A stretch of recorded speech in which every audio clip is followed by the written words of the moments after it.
considerable political will and resource invested in the enforcement of these new legislative and regulatory measures. And while efforts are being made to do that, we are also facing an increasing set of efforts to shake the political will needed and to intimidate often and silence independent research and analysis of these online problems. I've been asked to say a few words about interference and the role of algorithmic manipulation, and I will draw from ISD's current work with partners to identify and prevent in as real time as possible information manipulation targeting the integrity of a range of elections, including across Europe, as well as work we're doing to monitor the DSA's enforcement. And I will try to provide an overview of that threat landscape, as well as persistent challenges or gaps in response, including in relation to DSA and sanctions enforcement in particular. I will skip and come back, if possible, later to the FIMI environment, because I believe it does require a little more attention. But let me just skip to the role of algorithmic systems, the invisible hand of platform information curation. As I noted earlier, we have found that some of the most dangerous content is sometimes fed or recommended to the most vulnerable users. In the case of minors, our studies across multiple platforms have shown that this has included the glorification of school shooters. This is including the promotion or recommendation of Andrew Tate, even though he is banned on most of the platforms, to gore and violent and sexual content to minors. And when it comes to democratic discourse, the record is equally problematic. In our recent analysis on campaigning in the feed, how TikTok handles party political content ahead of the 2025 German federal election, we examined the risks of algorithmic amplification in the lead up to those elections and identified several key problems. One, the AfD's content accounted for 49% of the 5 first political posts across feeds, suggesting algorithmic amplification. No test account received more than 30% of political content in its personalized feed, indicating that the platform may deliberately restrict the visibility of political material as well. In addition to these algorithmic problems, we found that 45% of posts from official party accounts or fan pages were not labeled as election-related, despite TikTok's labeling policy introduced in December of 2024. And this, of course, again, has implications. Other organizations' research found significant algorithmic amplification also during this election period. And we have found, our research has observed that on X, the proliferation of a significant amount of pro-Hitler content, for instance, has also then resulted in the rapid adaptation of recommender algorithms to serve similar posts. So we found that in the For You feed of one account, 10 of the first 19 posts served featured Hitler, praised Nazis, or were clearly anti-Semitic in nature. Indeed, many of you may have heard Facebook's own internal leaked research from some time ago showed that 64% of joins to extremist groups were a result of their own recommendations algorithm.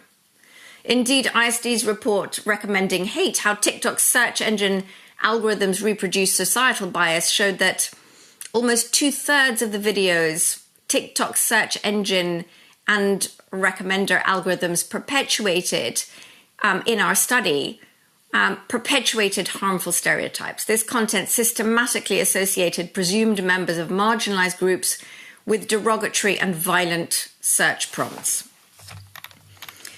On social media platforms, algorithmic systems determine what users see through content recommendations, account suggestions, and search predictions, all of which, as we can see from these experiments, from these pieces of research, carry significant risks. Content recommendations, algorithms prioritize posts based on key engagement metrics like likes, but also dislikes, often amplifying emotionally charged or polarizing content because ultimately it drives interaction that engagement metric, of course, outweighs considerations of safety or democracy in the interest of profit. Conversely, algorithmic demotion reduces the visibility of certain content deemed low quality or risky, which can help limit misinformation, but may also suppress legitimate content and voices. And so we find a set of challenges here that really require independent third-party auditing, free from platform influence and with access to platform data and policies, essential to assess algorithmic ranking systems, identify biases, and close remaining gaps. This is where the DSA comes in, as we hope that somewhere between the risk assessments and audits and the data access provisions of the DSA, this might indeed be possible. However, and this brings me to my last point, which is on the limitations to date of DSA enforcement.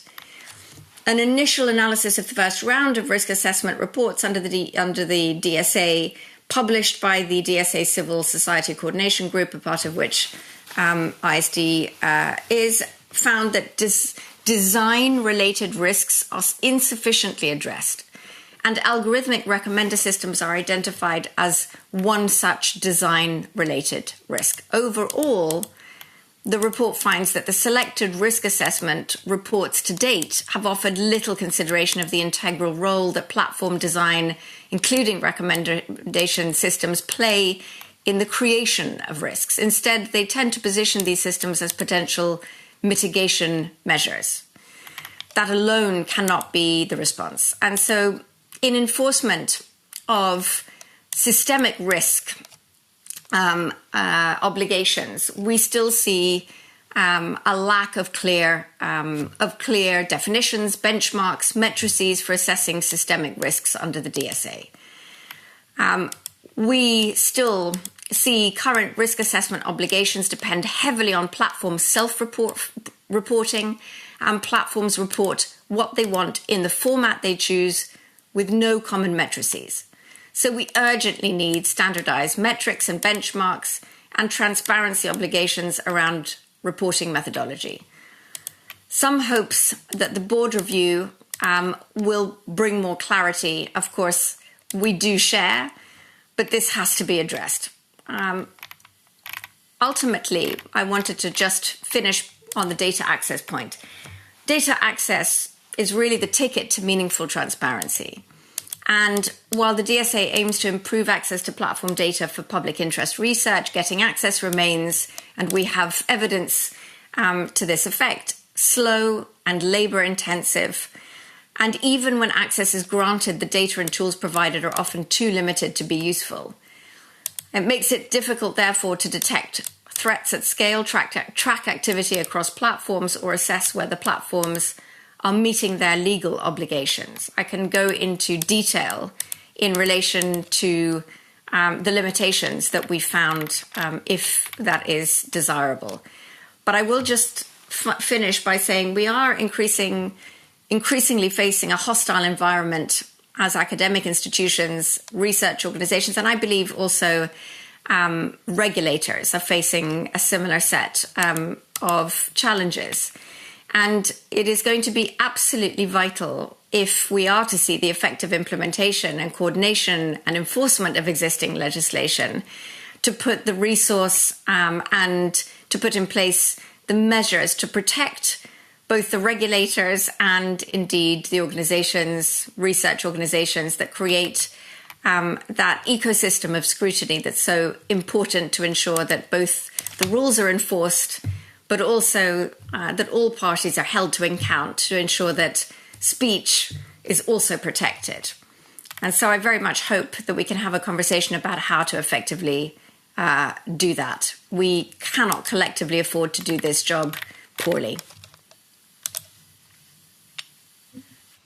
Thank you very much. I let Mr. Fedorowicz, who just arrived, take a few minutes to take his breath back and settle, and then I will be happy to give you the floor.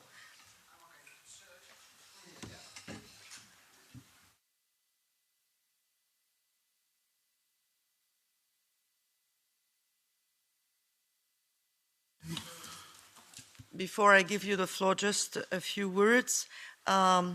We did receive your presentation, and I understand from what we saw that you want to talk in particular about Telegram. We already had a meeting dedicated to this platform in one of our previous meetings, but I can understand that the role of Telegram is more and more debated and sometimes troubling, especially considering recent news. So we will listen to you, but I will ask you to focus your interventions, especially on the aspect of algorithm manipulation and interferences in democratic processes. Mr. Fedorowicz, you have the floor for 7 minutes. Okay. Dzień dobry. Witam Państwa. Good morning.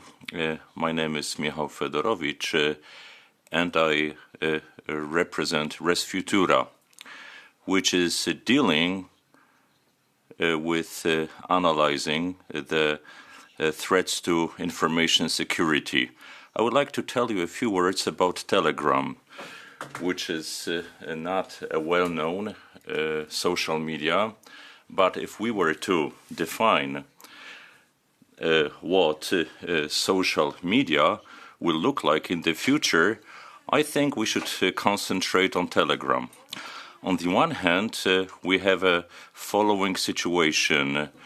We have a very broad system of anonymous processing of information, which means that in countries where democracy is shrinking or where we have a situation that there is a threat of surveillance, then the Telegram is the best tool for communication. So, because it guarantees there are different safeguards, so this provides total anonymity.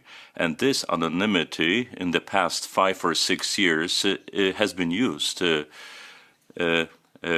by different groups, criminal groups, but also those who are dealing with voting interference. They disseminate information, disseminate fake news, disinform. However, this should be approached in a broader manner, but what you should concentrate on is the issue related to using algorithms and using this anonymity in Telegram by criminal organizations in order to sell drugs, narcotics, but on the other hand, it's used also for smuggling in human beings and human trafficking, and it is used by most criminal groups. Can I ask you to change maybe the slide? Next slide, please. Thank you.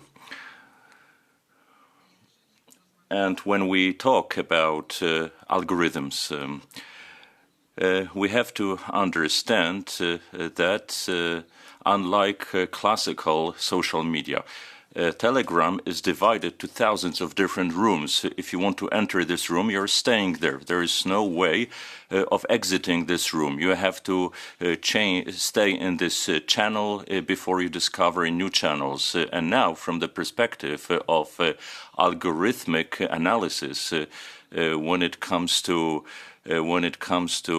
critical approaches, critical voices, when it comes to European Union, most fake news, most disinformation, based on our analysis, based on all the data that we have, we can find most of this content on Telegram. If we are saying that the European Union, that EU structures are trying to fight disinformation, we talk about X, we talk about Facebook, but we have to remember that 90% of all anti-EU content, fake news that refer to the EU come from Telegram. You have to be aware that Telegram is in Telegram. We also have all the accounts that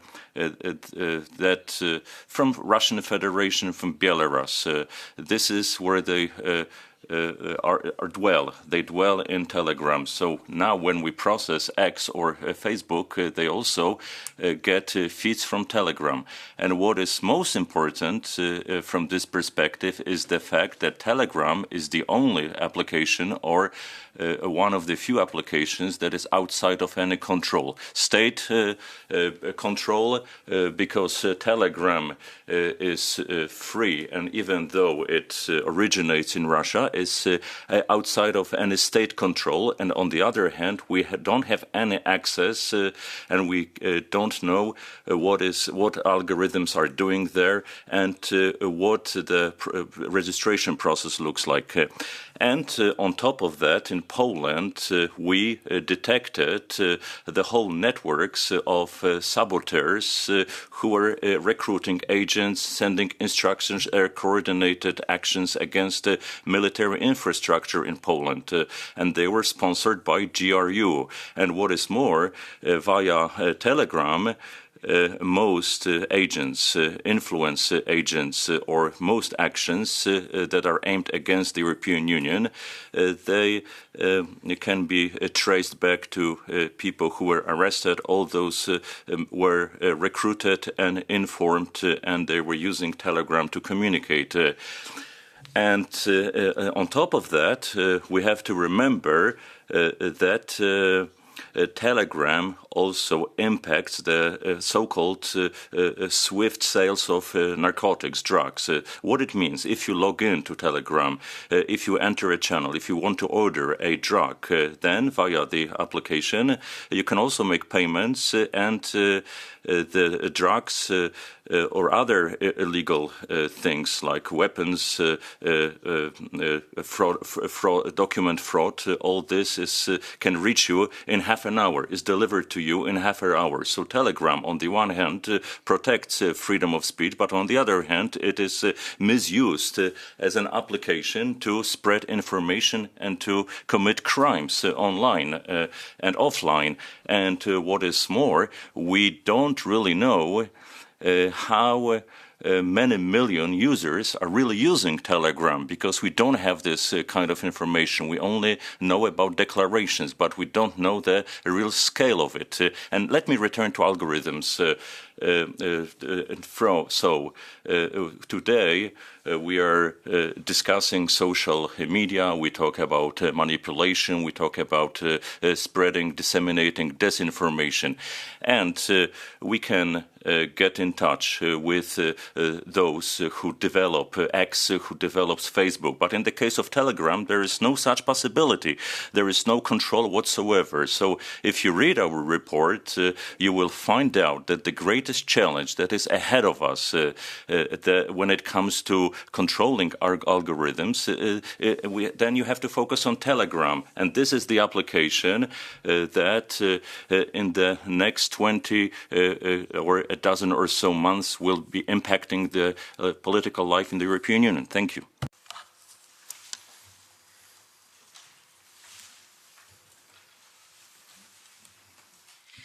Merci à nos deux experts. Thank you to our two guests. I'll now turn to members to put their questions, starting with EPP. Andrei Kovachev.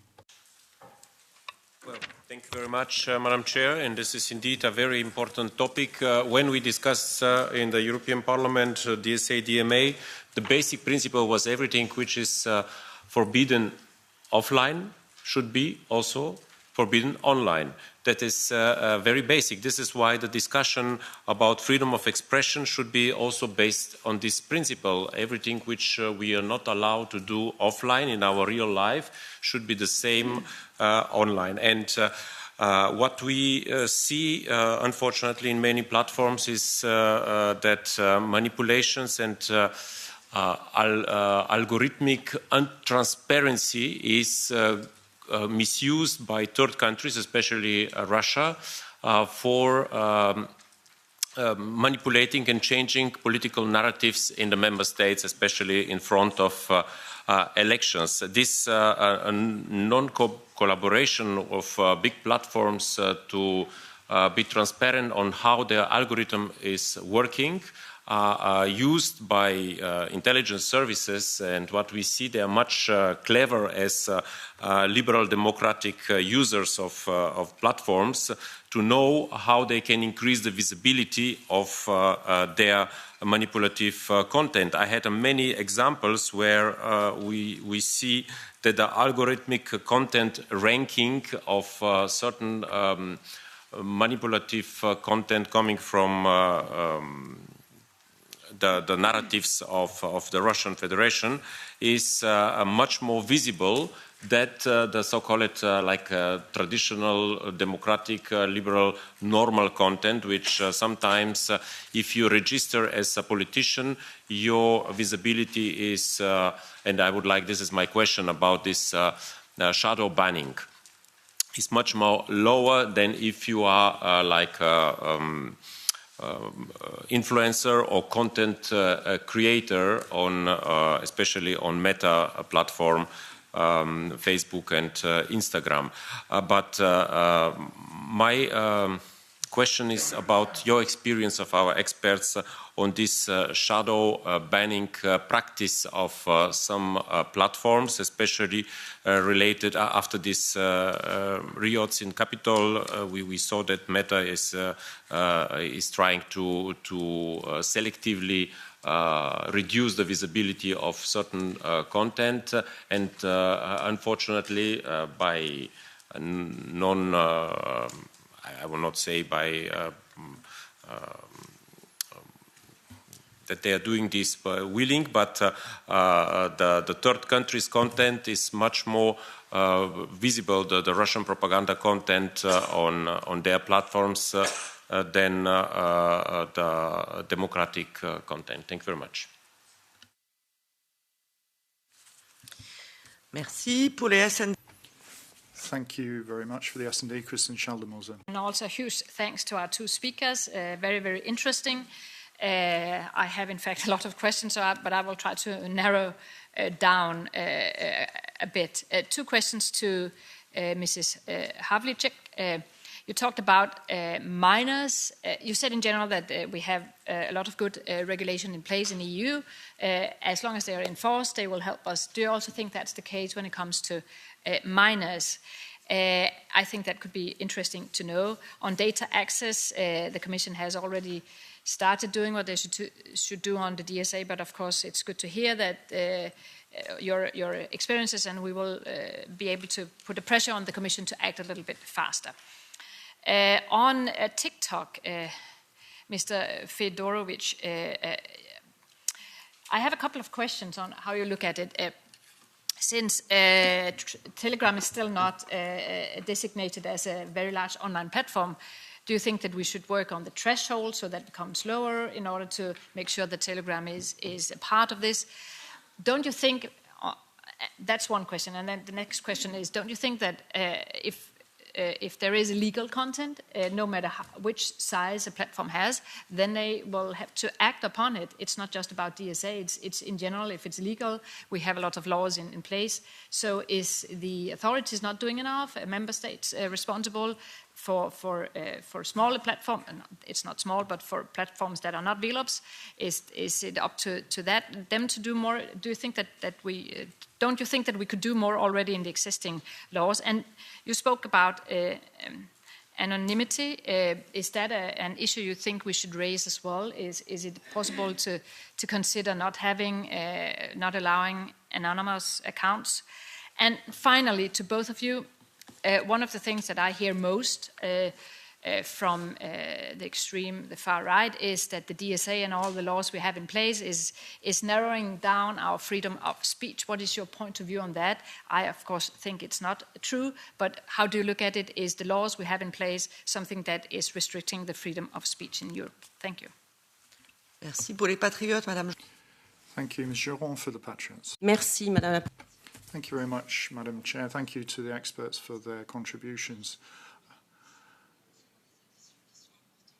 We are in a hearing which I think is very useful for everyone. What we ask as MEPs, for the reasons of transparency, is that whenever there are people involved and files being dealt with, there's no conflict of interest. I see that this American think tank gets money from the Commission. So I would have thought that before we started this hearing, it would have been useful for who was paying whom for what. I think it would have been useful for everybody to have an appropriate debate. The Commission is not allowed to transfer that sort of money. They paid 2.2 million a few years ago to them. Ms. Havlicek has talked about malevolent actors and authoritarian states. For reasons of transparency, it would be useful for us to have access to this data so that we can understand how these studies are carried out, where these lists come from, what are the criteria being used to compile them, and understand how they're being deemed malevolent, and specifically what is an authoritarian state. When it comes to the current debate on Telegram, I'm turning to Mr. Fedorowicz here.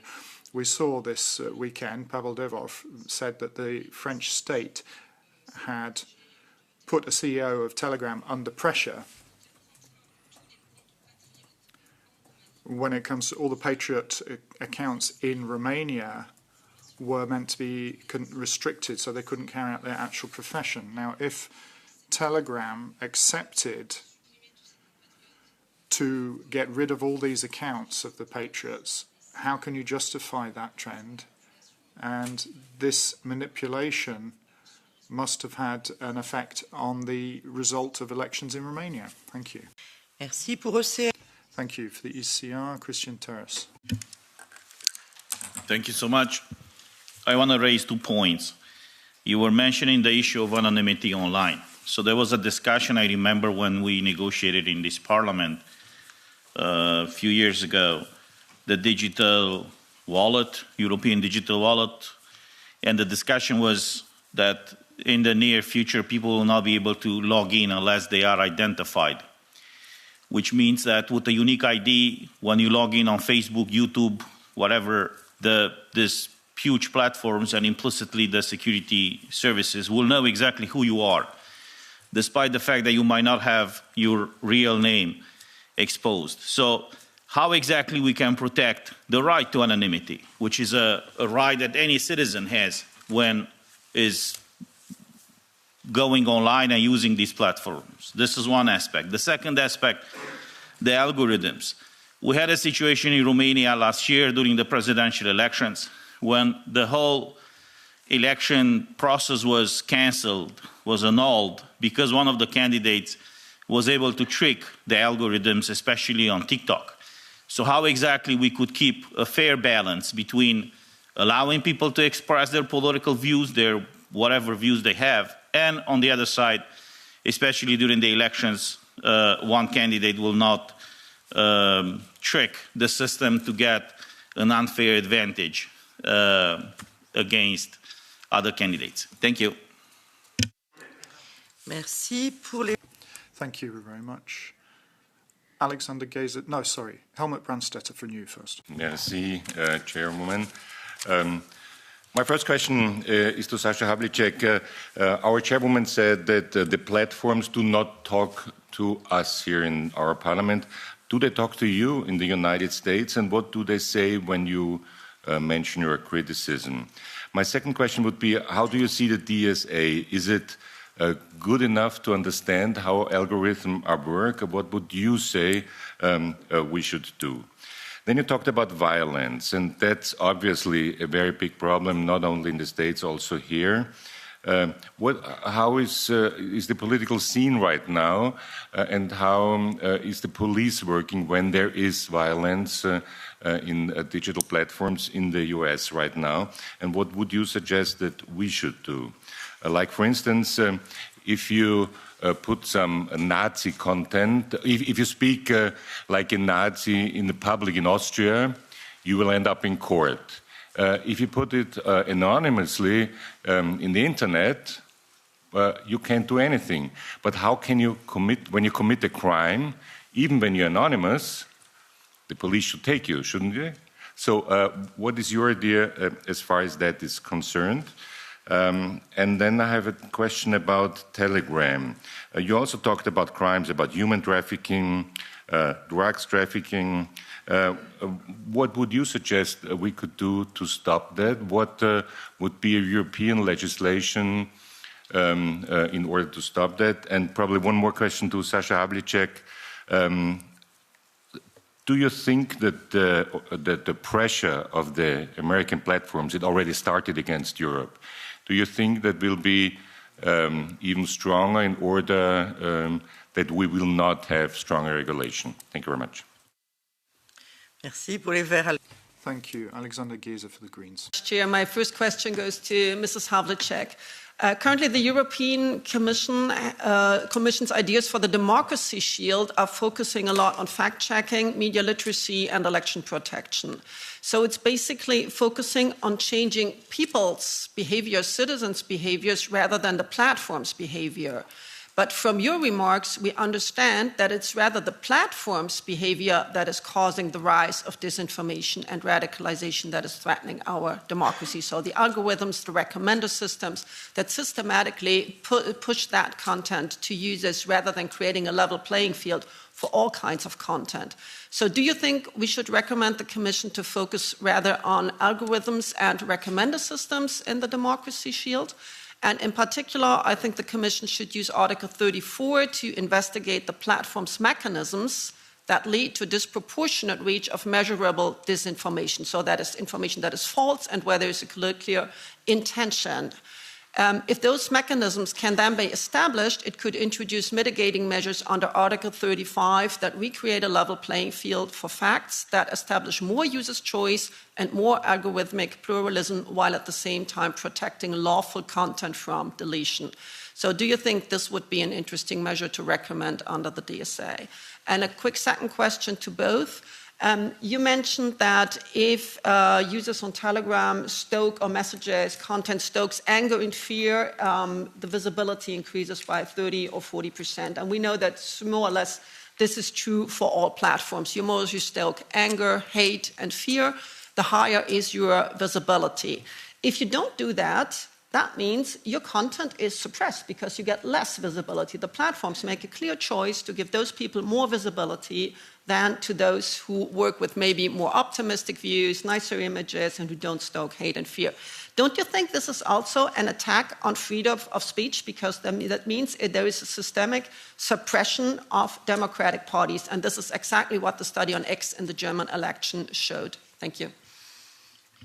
Merci. Pour the... Thank you. For the left, Kostas Avanitis. Thank you.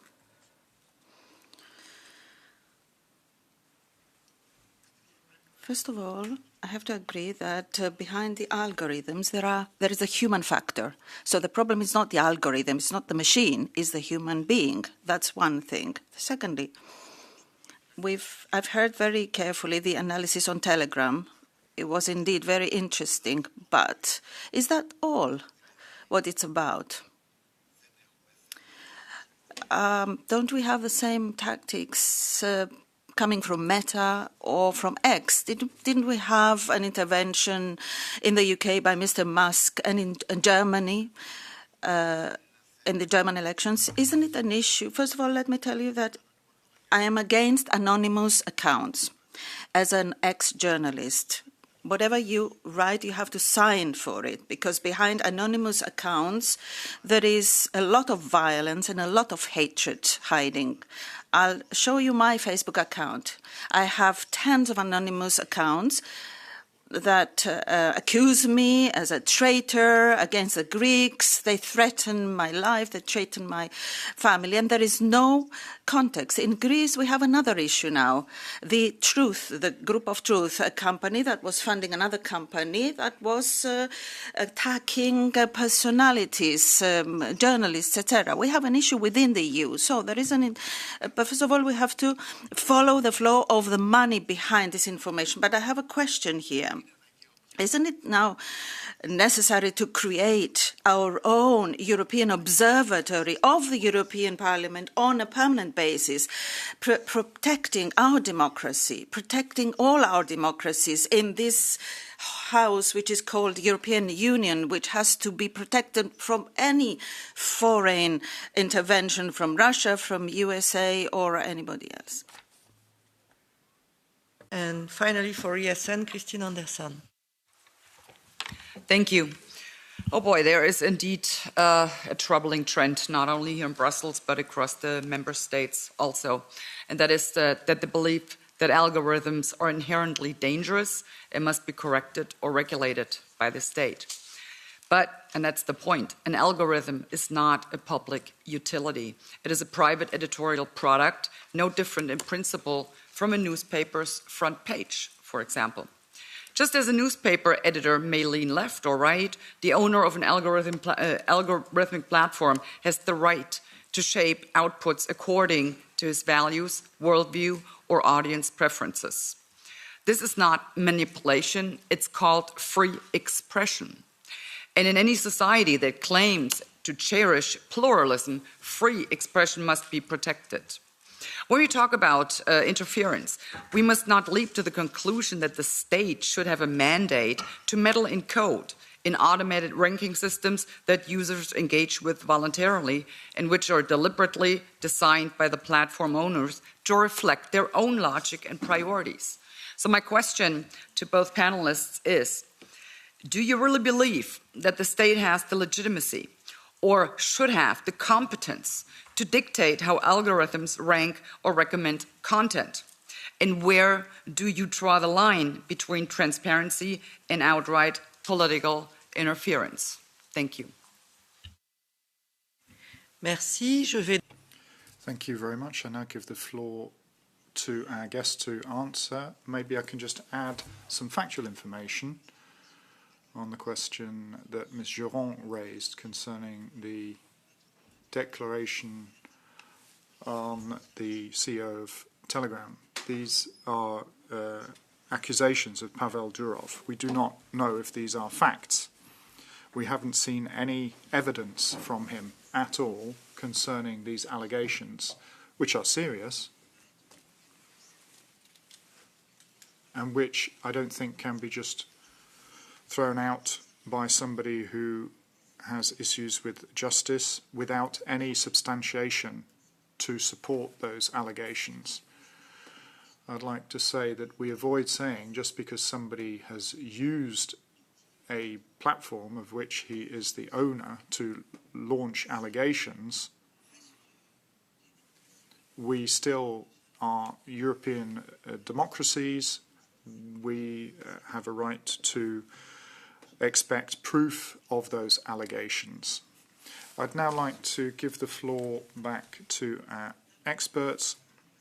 First of all, to Ms. Havlicek. No, just a second. At the moment, there's one person who has caught my eye. Would anybody else like to take the floor under this Catch the Eye procedure? Okay, well, you're already on the list, in fact. Yes, I've got you on the list. And Mr. Panayotou. I suggest that we'll give you the floor now, just keep things flowing. And then I'll give the floor to our guests to answer all of the questions that have been put by the members. So 1 minute for Mr. Sienkiewicz.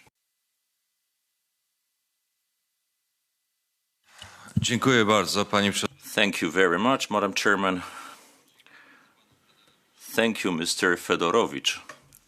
Thank you for your presentation, and thank you for this material that I ordered, and I think I sent it to everyone. This is the material on Telegram. And here, I agree with you that Telegram is only a part of the bigger problem. But there is some things to be considered here and now. from the point of view of preventing platforms that systematically are antisocial, anti-European. Here I would have a question to both of our experts. What actions should be undertaken by the EU other than DSA in order to stop this kind of practices? Do you see any possibility to act which would be outside of DSA, because DSA regulates the market situation and not all the issues related to acts of aggression or hostility towards EU societies? Je passe maintenant la parole à Monsieur. And I give the floor to Mr. Zhidovsky. Thank you, Madam Chair, and thank you for a very good pronunciation of my name. Really, there is a lot of improvement. But what you said before, colleagues, you are absolutely right. The anonymity is big threat. And I have it the same threat like you. I don't know what's happened with Meta, with X, with others, that there is more and more robotics accounts what are threatening me. I didn't really play there any other game. I was in USA last week, and it's quite interesting that under the photo from the White House, I had it a lot of accounts what never had it any followers, etc. And I managed the meeting with Meta, and we discussed if anonymity account has it the same strongness like account where you have it register ID and you have it your photo and everything. And I think it's not time to make any censorship. It's time only say, okay, if you want to discuss on anonymity account, you don't have it the same rights as me, who is there fully transparent. Thank you. And finally, Mr. Panayotou. Hello. As far as I understand, social media, the fact-checking mechanism that we have in Europe, they are funded by the European Union. So how we ensure that these funded organizations, they don't have political influence to do fact-checking? This is my question. Thank you so much, and I love you all. Thank you. So I get back to our speakers to answer your questions, starting with Mrs. Havlicek.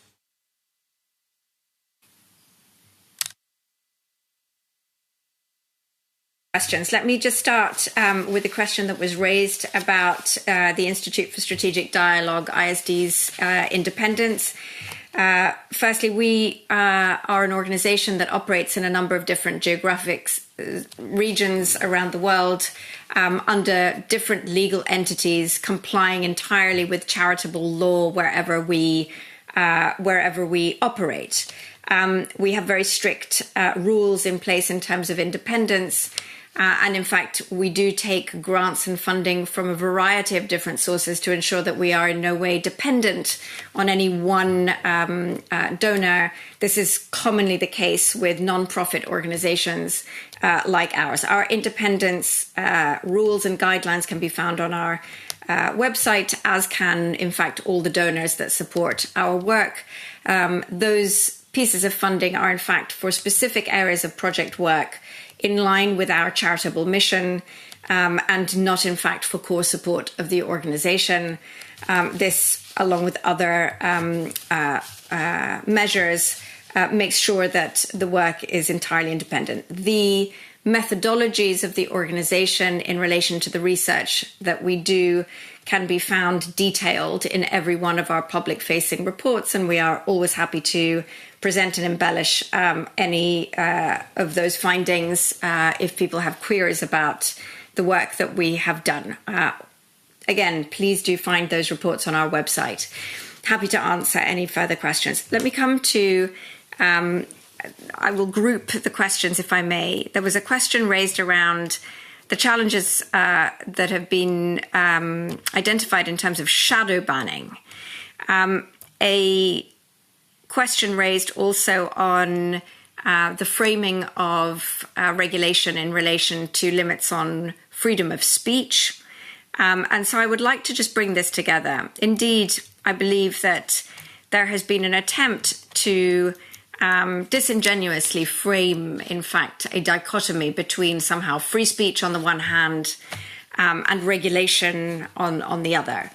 I would start by saying the information environment that we are faced with on online platforms, on social media platforms, are not, in fact, free speech environments. They are curated speech environments where what you see, what a user gets to see, is essentially determined by the algorithmic design of these platforms, a design that ultimately, as we've seen, prioritizes engagement over any other factor, including safety or democracy, in order to make a profit.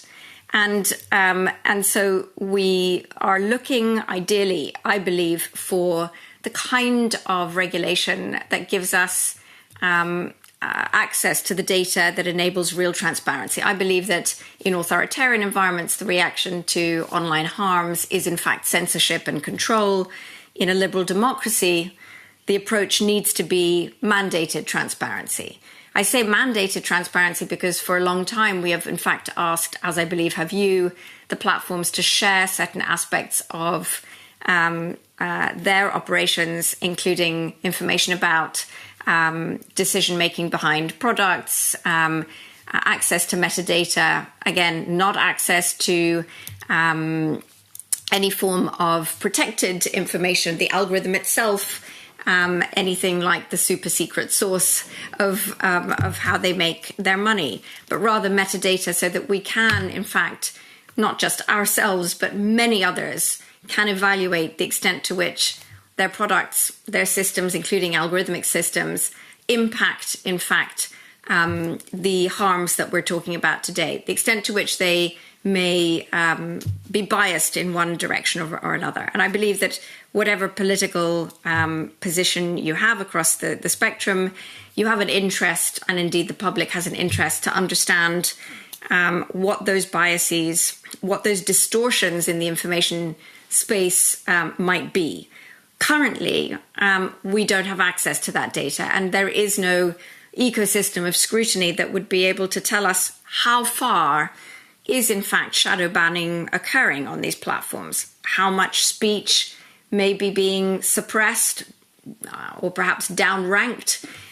Those are indeed things that I think the public users have a right to know. We cannot know it until we have meaningful transparency in place.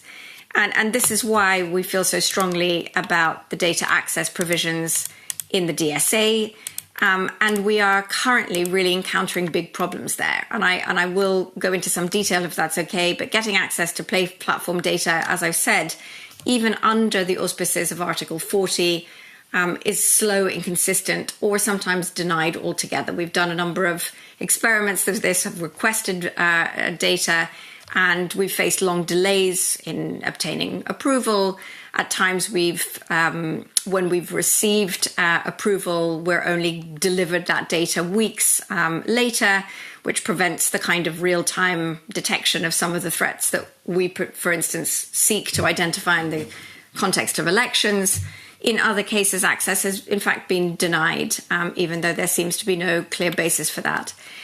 Indeed, most platforms don't provide access to raw data, so it requires researchers to work within platform-controlled environments, which again means that we're prevented from using open-source threat detection models, including custom LLMs, to automatically surface potential illegal content, for instance.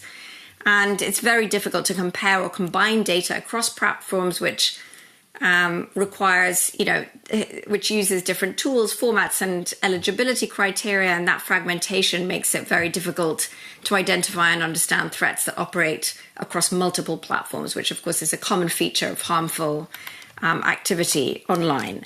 And I can go on we do need to make sure that the provisions under the DSA are properly enforced over time. It is early times, but we hope very much to get to that point.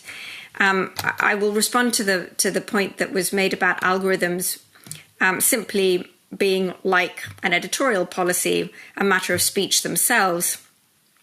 I would just say again, in the context of publications, there is indeed an editorial line. That editorial line is well known to the readership of those publications or the viewership of those outlets. That is, in fact, what we're trying to do here with with the data access provisions, with the transparency provisions. We want to be able to understand what, in fact, the biases, what the, if you like, editorial line of these algorithms is. I think that users have the right to understand that. That is essentially the objective of the transparency provisions. It is not, in fact, to tweak the algorithms. I do believe that then there is good reason for public debate as to the extent to which the algorithms on very large online platforms should be allowing systemic bias in a way that may risk either the safety, national security, or, in fact, democratic functioning of states. But that, of course, is a function for sovereign states to undertake in democratic contexts and with, of course, their own legal systems in play. I do believe that what is unlawful in the real world should, of course, be unlawful everywhere, including online. And I believe that the DSA makes an attempt to ensure that that is, in fact, the case. Again, it is impossible to do proper enforcement if there isn't an ecosystem of scrutiny supported by the kind of data access provisions that I've just talked about. In terms of the question raised by Alexandra Geze, I do believe that it is absolutely vital, again, that in relation to Article 34, we should be establishing, on the basis of comprehensive, again, data analysis, not possible until we have full data access of the sort that I've just talked about, the extent to which there is a distortion happening in relation to various different types of content as a result of the algorithmic systems. I think it is, again, in everybody's benefit that we know and understand this as users, as citizens, and indeed as governments and regulators in this space. And so, yes, I believe that there should be absolutely an emphasis on enabling the proper auditing of these algorithmic systems. We hope very much that that is the direction of travel under the DSA. There was a question raised about pressure coming from the US, and I do believe that pressures to undermine the coherence and the full enforcement of digital regulation in Europe will continue. I believe that in part that is a function of the misrepresentation of the regulation as somehow being counter to free speech. I will say again that I believe that the best way to guarantee speech, free speech, is in fact to ensure that we have data access in order for us to be able to assess whether there has been over-moderation in certain contexts of speech, shadow banning in certain contexts. We are only able to assess whether that has happened if, in fact, there is mandated data transparency. And so, again, I believe that creating an ecosystem of scrutiny enables those from very different political persuasions or those that do not represent political persuasions to be in a position to present irrefutable data and evidence as to the leanings, as to the distortions happening in the online space right now.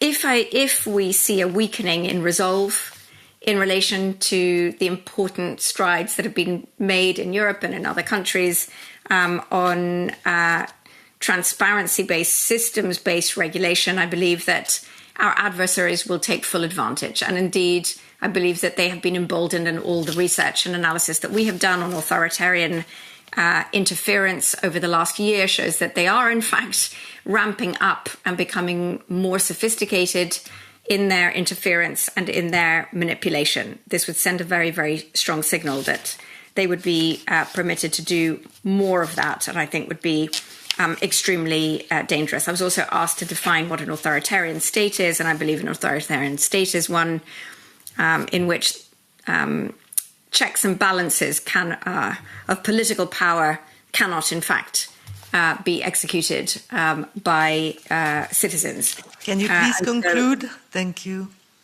Thank you. Oh, okay. Thank you. Now I give the floor to Mr. Fedorowicz. Yes, okay. Dziękuję bardzo. To może... Thank you. I will try to answer to all questions. You are talking about algorithms. In order to understand why algorithms are important and cannot be banned, everyone here, browsing, providing likes, liking contents, you create comments, generate interactions. And in 2017, in 1 minute, globally, at Instagram, there were 65,000 photos a minute. 2 years ago, it was 700,000 of stories a minute. So we are generating so much content. Managing of what to do with this would be really impossible without algorithms. And the mechanisms that you discuss, for example, things related to recommendations, these are only about showing content which an algorithm, in line with algorithm's opinion, could be useful. However, algorithm itself is blind, if you like, and using different methods. For example, story dumping, which is, for example, increasing visibility if there is a discussion because somebody said whether content which is Nazi content, violent content, this content is displayed more often, and the question is the answer is quite simple. Algorithms will give privilege to such content. So algorithms decide on the flow and the movement of any content. If an algorithm sees something extreme, some emotions, then it comes first.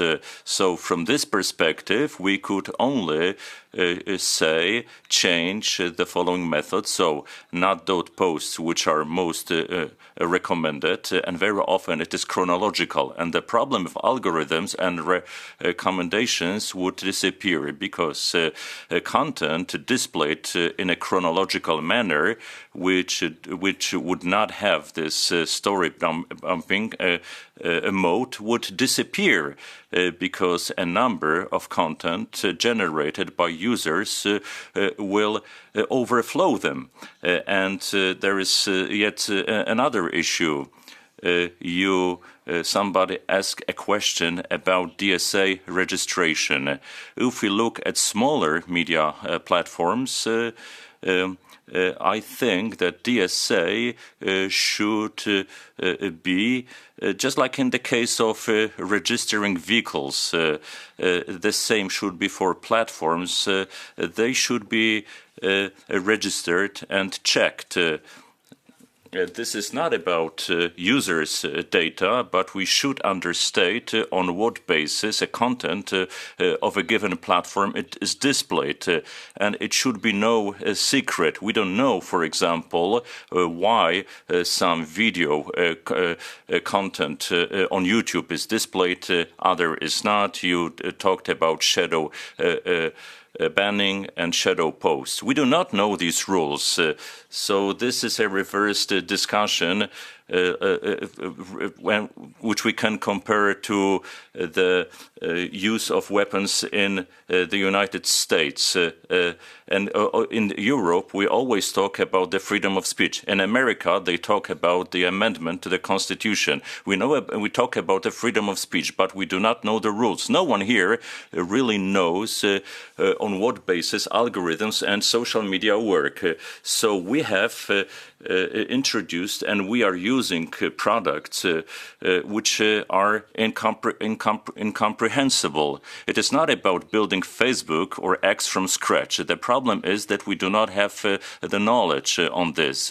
We have a very fragmented knowledge that comes from experts, from former workers, employees, but at the end of the day, we don't really know what is the modus operandi of all these products that are used to sell products and to gain votes before the elections. But we really don't know what is the method of operation of algorithms. And picking up on what Mr. Sienkiewicz said, what should the European Union do?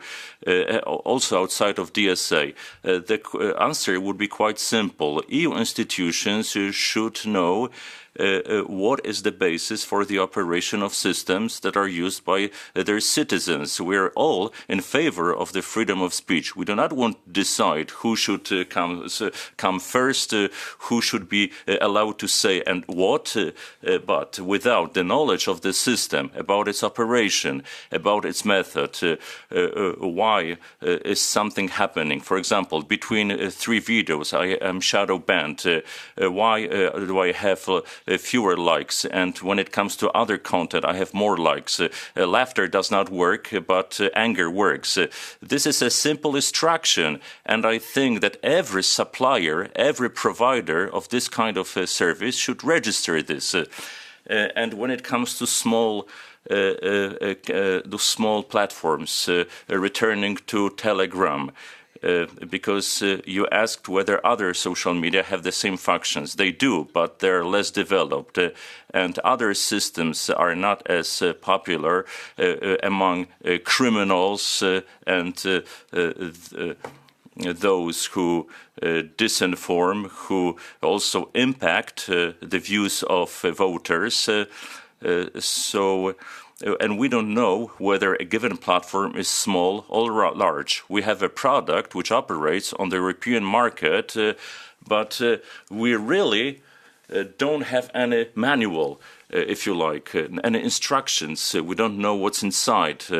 And then there was also a question about fact-checking. Now, this animal, which is fact-checking, however, the scale of generating, I'm not talking about disinformation itself, generating lies, telling lies, we can lie every minute, and a fact checker will be checking all the lies every hour. So it doesn't make much sense because the solutions, the so-called communication nodes, so the nodes where users point to manipulation, are the best solutions so far, because fact checkers are not able to check everything on a large scale, and we have to rely on well-intentioned users. And yet another issue. There was a question about using Telegram in Romania and in the case of other elections.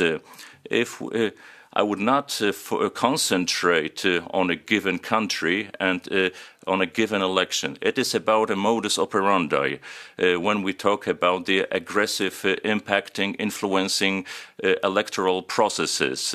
And here you have to realize that there is social media where when we have a dangerous situation, there is no control whatsoever. There is no state control. So here we are making these IT systems available to ill-intentioned users who can use social media to communicate. Let's say if a given person is stopped or a phone, then all Telegram content cannot even be accessed, opened. So, on the one hand, we have freedom of speech, which is good because in countries that have, which are more authoritarian, then their Telegram and protecting users can be useful. But from our European perspective, and in the EU, we have social media which are outside of any control. And in the case of a menace, of a threat, let's say that on the one hand, we know who to call, where to call in Facebook, how to contact X, but there is no contact data when it comes to Telegram because we don't know who's behind it. And to finish, I would like to say that for the time being, if we look at algorithms, the situation is as follows. From our perspective, every day we analyze hundreds of thousands of posts. We see some trends, we see some expectations. And now, from this perspective, we can see one thing. Today, algorithms influence impressions, and impressions are generated by facts. Algorithms select some content because this content is simply popular. If we change chronology, then many problems related to manipulation will disappear. Thank you. Well, thank you to both speakers. One of our colleagues asked a question of what is the legitimacy of states to dictate how platforms should work. I think we could also, having listened to you, ask ourselves what is the legitimacy of private companies to ignore rules which were democratically adopted and must be sovereignly enforced without external pressure. All platforms we are talking about were born outside of the EU and designed outside of the EU. No wonder that they don't reflect our European values. They benefit from our market. They must abide by our rules. But I wonder if we shouldn't be better off should a genuinely European platform surge and offer a different model. Having said that, je vous propose de passer à la deuxième. Can we now move to the second panel discussion? Thank you again to those who spoke earlier. The second part is on responsibility and effects of online platforms on democracy. We will ask our speakers about their professional experience and the impact of digital platforms on democratic processes and measures that might be needed in order to ward off the inherent risks of these services. Mr. Stefano Quintarelli is here with us in the room. He works at CEPS, the Centre for European Policy Studies, as an advisor, and he's a specialist in IT and was a pioneer in the development of the internet in Italy. He is also a former professor of IT systems, and he was also head of the Italian Digital Agency. We also have Mrs. Ingrid Brodnik with us online. She's an Austrian journalist and digital expert. She has published several books on disinformation and online manipulation. In 2017, she was named as the Austrian Digital Champion for the European Commission, an unpaid post to promote digital skills in Europe. Her current work is on the online debate and the way in which digital platforms shape us. I'd like to start by giving the floor to Mr. Quintarelli for 7 minutes.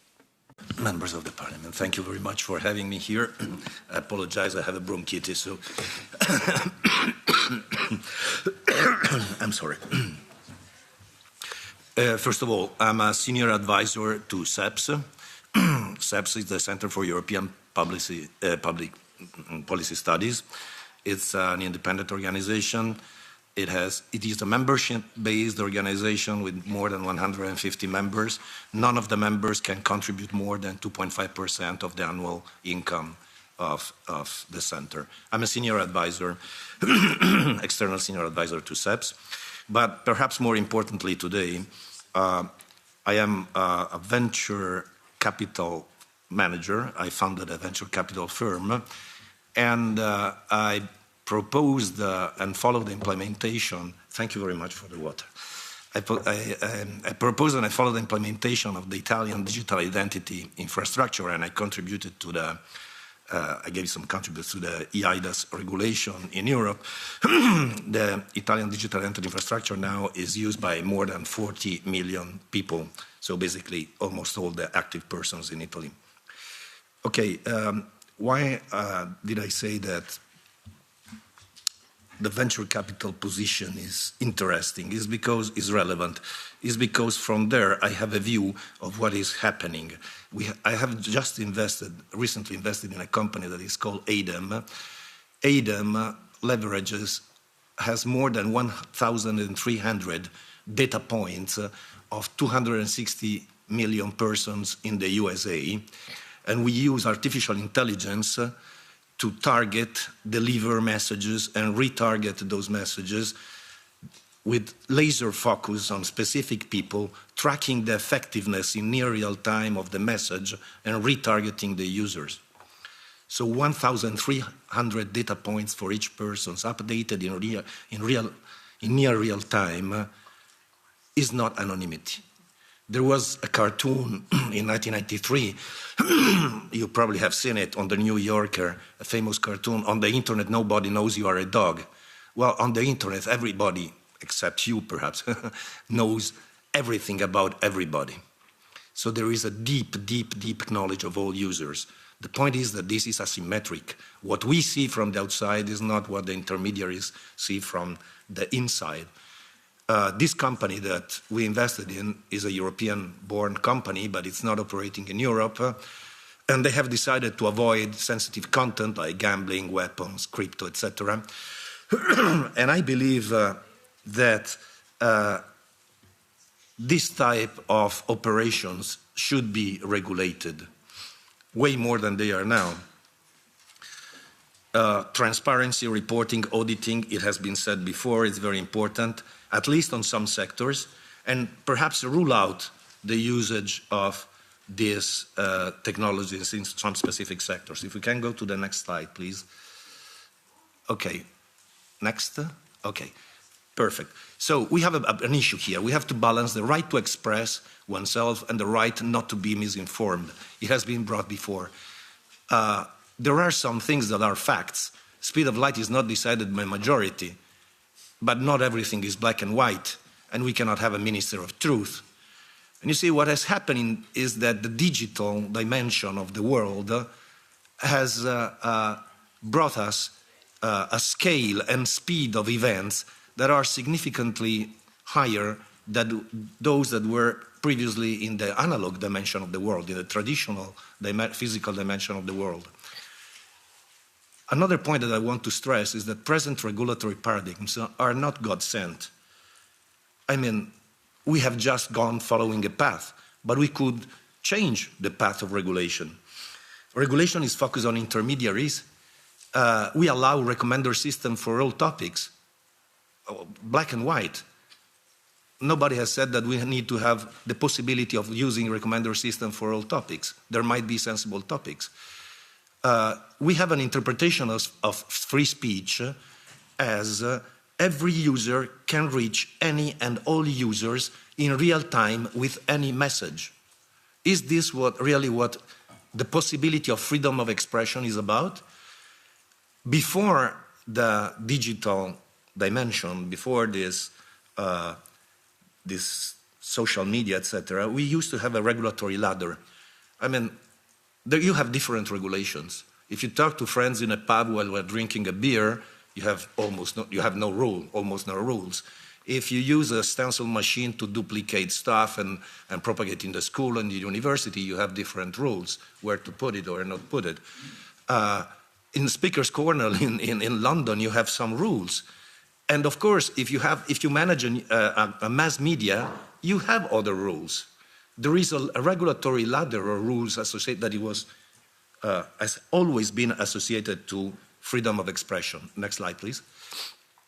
Now, content tends to be viral, and it is promoted by algorithms, and it has been said by the former colleagues speaking. But virality is countered not only acting against the virus, but also by reducing the spread of infection. I'm not saying that I have all the answer. I'm just proposing a different way of thinking on a different line, and perhaps worth elaborating. What if we regulate users' content based on speed and scale? Not on the actual content, but on the speed and scale. With greater audience comes greater responsibility, we could say. And so we can have increased requirement based on audience size.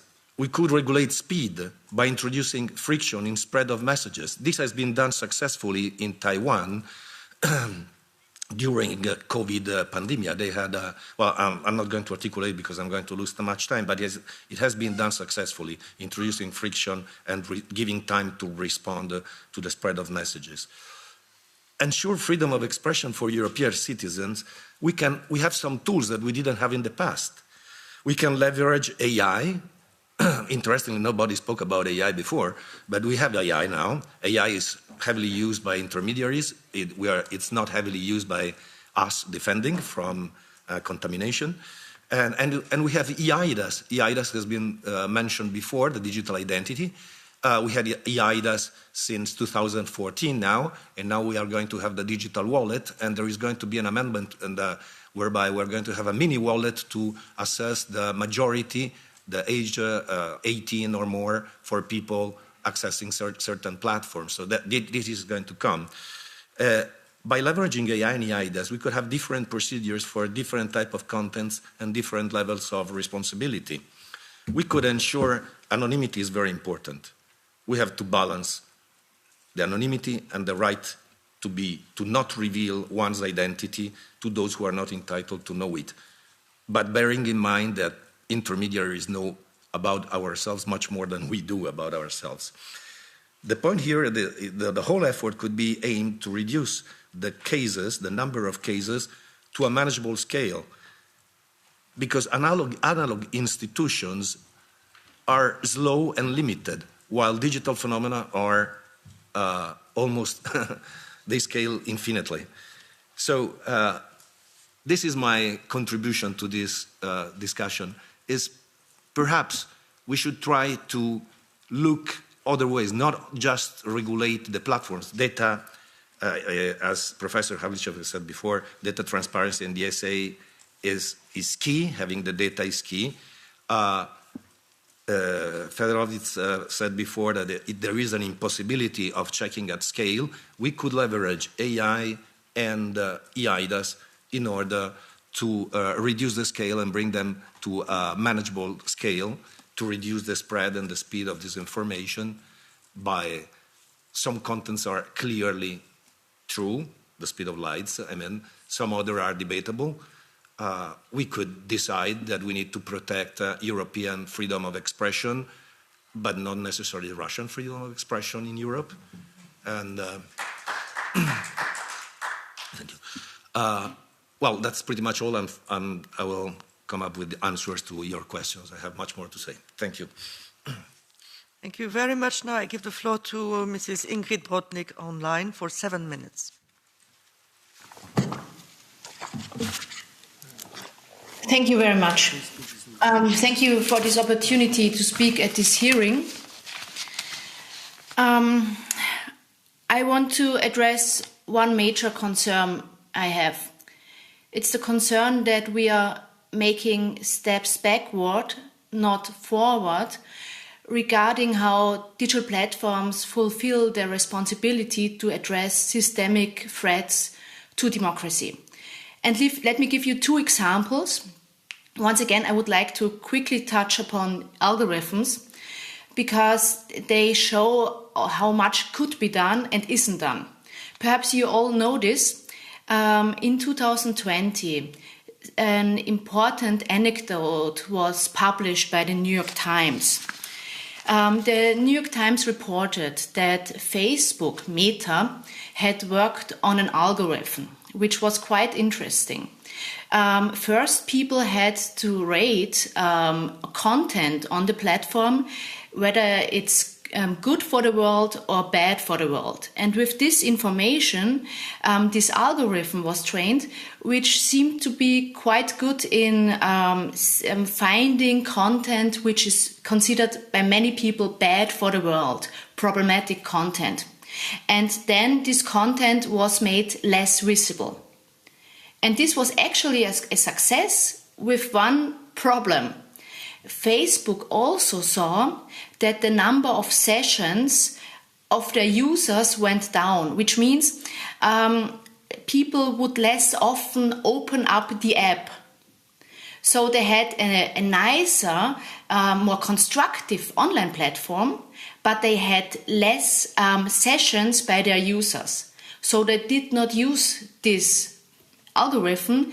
They used finally a watered down version of this algorithm, which did that to some extent, but not as strongly as was intended in the beginning. And this shows that platforms can do more, but they don't necessarily do it, for example, because it would hurt their bottom line. Secondly, when we talk about algorithms, we have a problem that these platforms are in a contest with each other.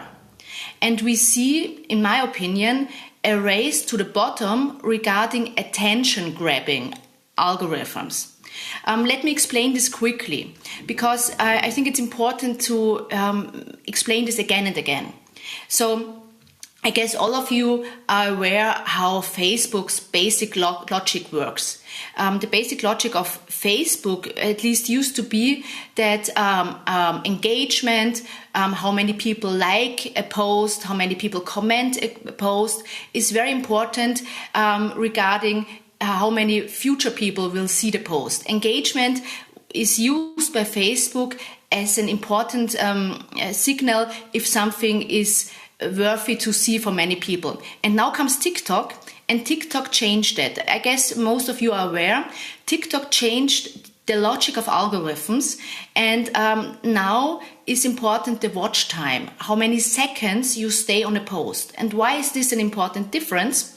Because when you push the like button, when you comment something, it's an implicit signal. You are well aware that you push something, that you write something. Of course, people are not always thinking deeply about such things, but they think to some extent about it. Whereas when you stay for 3 seconds instead of 2 seconds on a video on TikTok, this is much more implicit. And there is the fear, for example, by Arvind Narayanan, an engineer. There is this fear that we are having more and more algorithms which use such implicit feedback, which is very subtle and possibly even caters even more to emotions. Why am I telling you this? Because since TikTok's success, more and more platforms start to change and become more like TikTok. And there's a race to the bottom, in my opinion, to have even more emotional, more disturbing content, perhaps on these platforms. Why am I saying disturbing? Because there's the possibility that disturbing and problematic content can be more successful with algorithms which cater to implicit feedback, like, for example, horrible videos of war zones or propaganda or very problematic videos by the manosphere. Because sometimes people stay a bit longer because they want to see, what is this person saying? Some will perhaps really kind of be catched by the content. Some people will not be catched or will not go down this rabbit hole. But we have an evolution of platforms which is problematic. And instead of having more transparency, which I think the European Parliament wants and the DSA wants, we have less transparency in practice. Because, as was already mentioned, for journalists, for researchers, actually in the last 3 years it has become harder to become access to data. This is absurd, because the DSA clearly states that there should be possibilities for access, but it's become actually harder in reality. And my last point, not just to talk about algorithms, if I may, we also need to talk about moderation. And if you ask me about the responsibility by platforms, when it comes to moderation, we have a huge problem, because big platforms try to twist new laws into something they're not meant for, or to twist them so that platforms perhaps have less workload. Let me give you one example very quickly. The DSA gives rules how users should be able to report illegal content. And in theory, this is great. In practice, this does not work well. I'm sure many of you are aware, but let me just show you one thing. If you try to report a content on Instagram, what you see first, perhaps some of you have tried this. When you click the report button, you see this. Sorry, I printed it out, but just to show it. When you see this, the report button, you see here up there, why are you reporting this comment? It's spam, nudity or sexual activity, hate speech or symbols. Many people will, for example, click on hate speech on symbols because it's high up there. But this will not lead you to the DSA form where you can report it under the law. No. If you click this, no. If you click this, no. If you click this, no. No. You have to click this one at the very end. And if you click it and then you click something else, you will get to a very long form, just quickly. Oh, it's not one page. It's 2 pages. And users should also say, for example, which section of the criminal code of their country they think the content is violating. So in practice, it's very complicated to find the right button to report illegal content. And then if you find it, you will have to answer extremely complicated forms. And I'm a journalist, I make trainings on these issues. People are overwhelmed. And so what we see is we have a good intention by the DSA. We have actually a good legal basis, but we have platforms who twist these good ideas and make something else out of it. So what they're trying is to reinterpret what their responsibility is in a way which is not beneficial for the public. Thank you. Thank you very much for your interventions.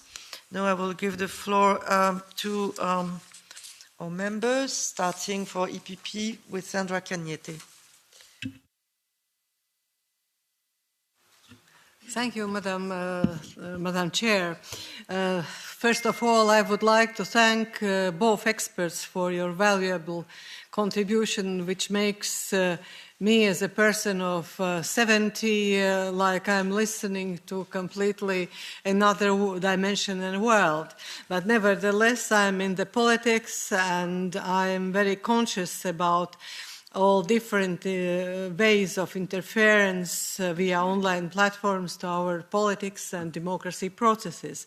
For example, the result of elections in Romania is a crucial victory for pro-European democratic forces.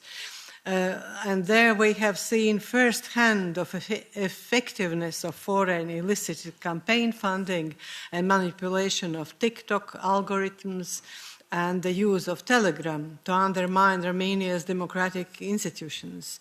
The stakes are incredibly high.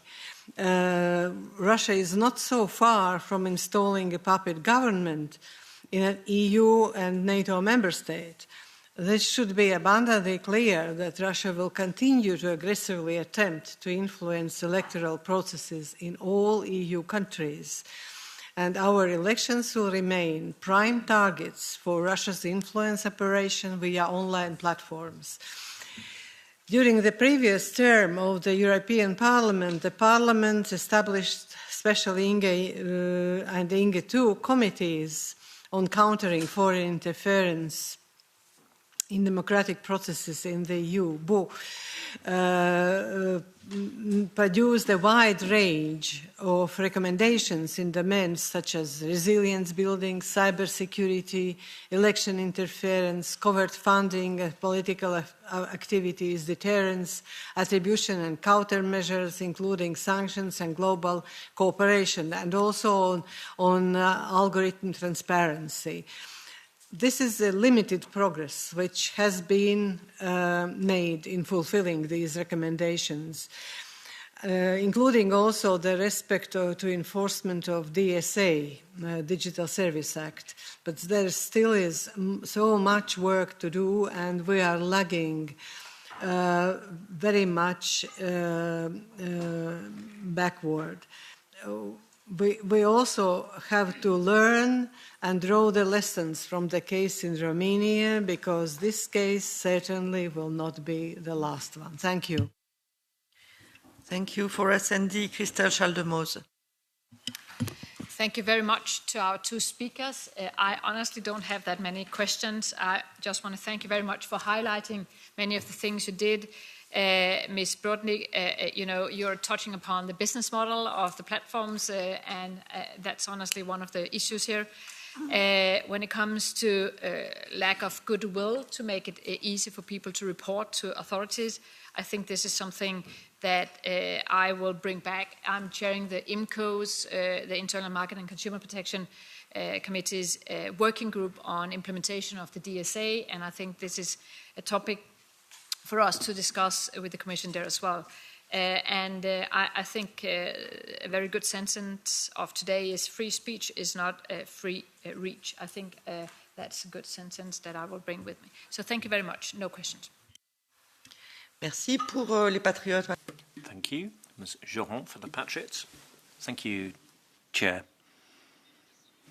As I said in the first part of the hearing, for purposes of transparency, it would have been helpful if Mr. Stefano Quintarelli had told us about receiving €3.9 million from the EU in 2023. I think that would improve the quality of our hearings. Thank you to the experts for their presentations. Down to the main issue of the responsibility of online platforms and their effects on democracy. Ms. Loiseau started this hearing by recalling that fake news and disinformation and manipulation of public opinion involves a responsibility of online platforms.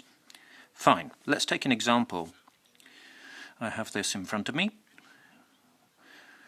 What do you think of this?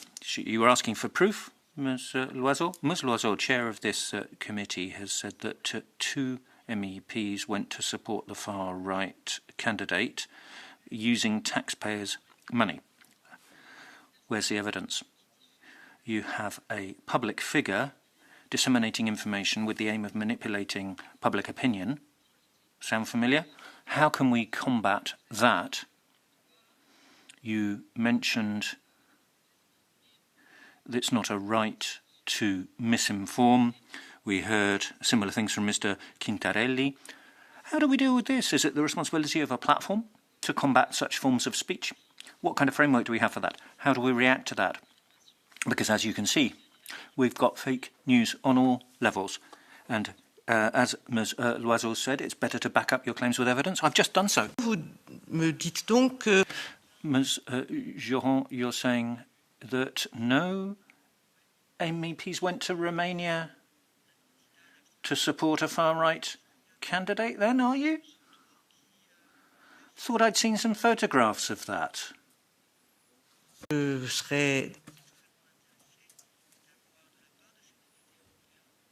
If such MEPs have an alternative explanation for their funding for the trip, recall the rules of procedure. You don't have a right to speak during a debate, Article 22. If you want to ask a question, then fine. But otherwise, you should join the queue for speakers just as anyone else. And I was there. There were no expenses paid by European taxpayers. That's your answer.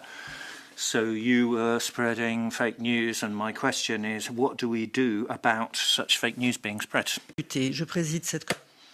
Honourable Member of Parliament, I'm the chair of this committee and I can decide when I speak. I was elected chair of this committee and I'm familiar with its rules. You have once again spread fake news saying that I'm unelected. I was elected chair and I understand that you may not like it, but I don't see why you should try to discredit not only myself but the entire work of this committee as a result of that. I've noted trips by members of the European Parliament. Some went to Romania and some indicated on their websites and on the European Parliament website who invited them and how the trips were financed. That's what I would call for. I shall now give the floor to ECR, no speakers, Renew, Helmut Brandstetter. I just want to say two things. First, because we always talk about platforms and algorithm and so on, but isn't there some consumer protection in other areas as well? I mean, I don't want to buy bread which is some dirt in it. And if it happens, I can go to the shop, I can go to the producer and can say, hey, how did you do it? Why did you do it? And if there is some disadvantage for me, he has to pay for it. And information, especially as far as our children is concerned, why is someone here in this room against the protection of our children? That's something which really, I think, is a very easy question, and I don't know why we get a real answer. And as far as reporting strange things on the platforms is concerned, I want to just quote something on X. I'm sorry for the language, but you know, if you write something in favor of Ukraine or critical about Russia, you can get something like "You are a Ukro Jew, and we will get you," and things like that. And then you report it to X. And then it comes back normally, there is of no concern and we can't do anything about it. In the last time, once I got, we will check it and we come back to you. Of course, it never came back to me. So I think we have to do something about it. You know, there is offense. It's something against our penalty laws in the different countries, and we accept it. Really want to accept it? No, I don't want to accept it, and I think we have to do something about that to protect the normal people. You know, as a politician, they tell me, I'm a young politician, as you see, as a politician, they tell me you have to understand that, and if people don't like you and they have to live with that, okay, I can live with it, you know, if someone calls me Ukro Jew. But to protect the normal citizens in our countries, I think that's our job. And I really think it's very strange that some people don't want to do that here. Thank you. Thank you. For the Greens, Alexandra Geese. Thank you very much, Chair. I would like to thank Mr. Quintarelli for pointing out also the role of data and what the platforms know about us. Everybody knows everything about us, so that is part of the problem.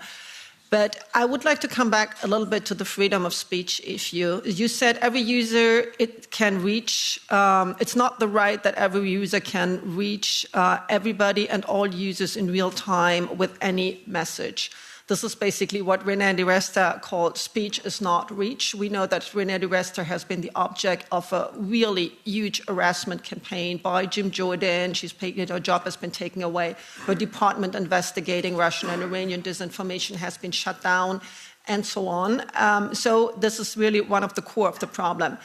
Right now, this is not true, because with my speech, as a progressive, pro-European, pro-democratic politician who does not send out messages based on violence, on hate and anger, reaches less people than a far-right politician that chooses messages focusing on anger or a Russian propagandist. So my right of freedom of speech is limited compared to others by the algorithm.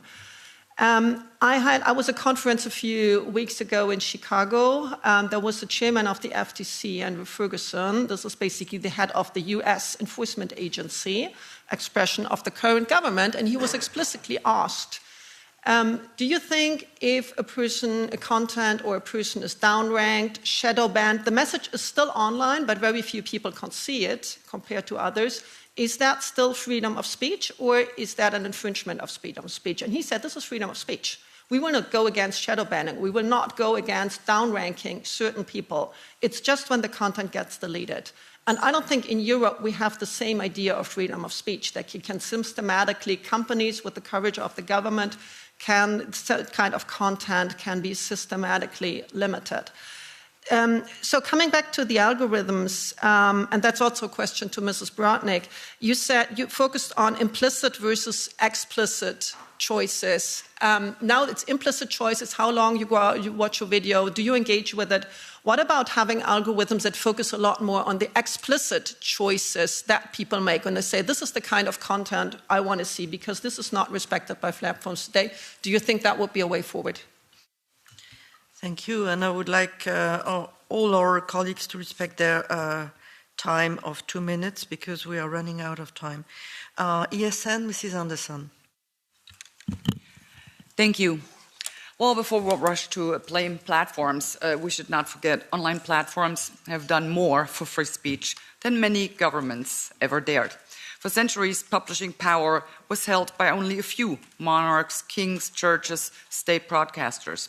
Today, thanks to the digital revolution, anyone with a phone has what Gutenberg gave the world, a press of their own. Online platforms are the 21st century's printing press.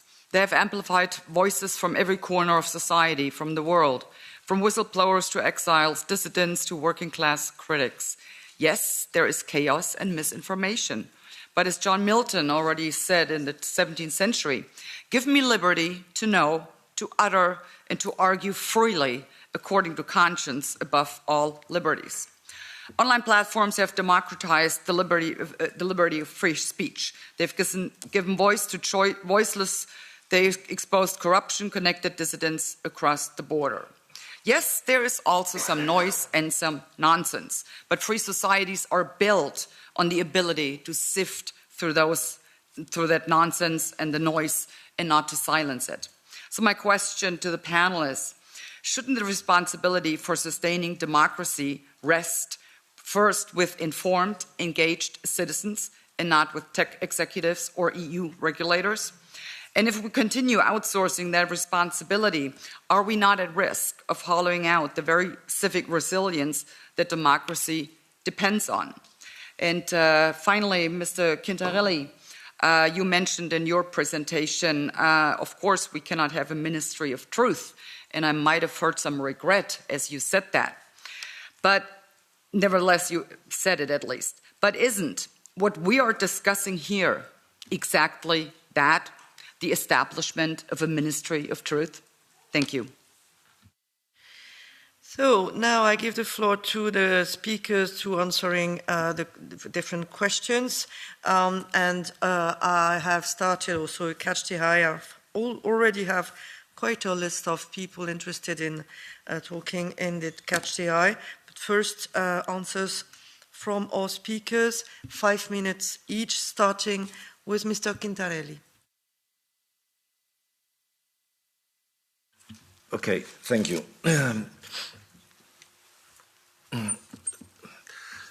So I would like to point out that in this discussion, we often come out with some specific cases brought as example. This is a reflection of the fact that we don't have the data. And we tend to generalize over single cases because we don't have the data. Having the data of what happens inside of the intermediaries is crucial, is key, in order to take informed decisions. So we don't have the data, and we generalize single instances of cases as they were a general rule. But one swallow does not make a summer. We need access to the data. And of course, that is in the DSA, and we need to have that brought into effectiveness. I was talking about, I said that we cannot have a ministry of truth. And as a matter of fact, I said that some statements are clearly true because they are scientifically sound, because it's part of the law or whatever. There is one, and generally we have the right of lying. If I now say that outside it's raining, I'm lying, but it's my right to lie. There are some specific sectors where lying is a crime, for example, in the financial markets. So we cannot adopt a single set of rules. We cannot think of adopting a single set of rules for all specific sectors. So I'm not arguing in favor of a ministry of truth. I'm saying that we could work on different levers.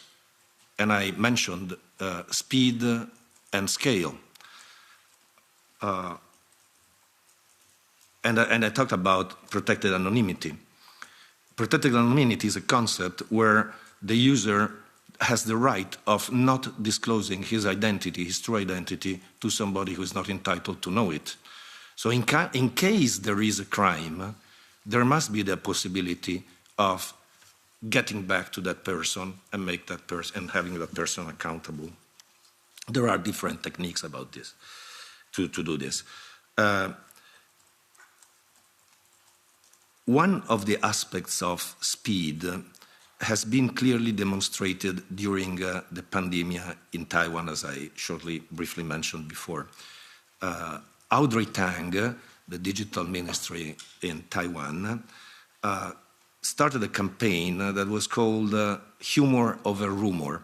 They had a number of people, a number of persons closely watching what was said online, and as soon as they understood that some things were starting to become viral, they had persons drawing comics, fun stories that were counteracting the fake news in order to slow their virality, and that system has worked, very much.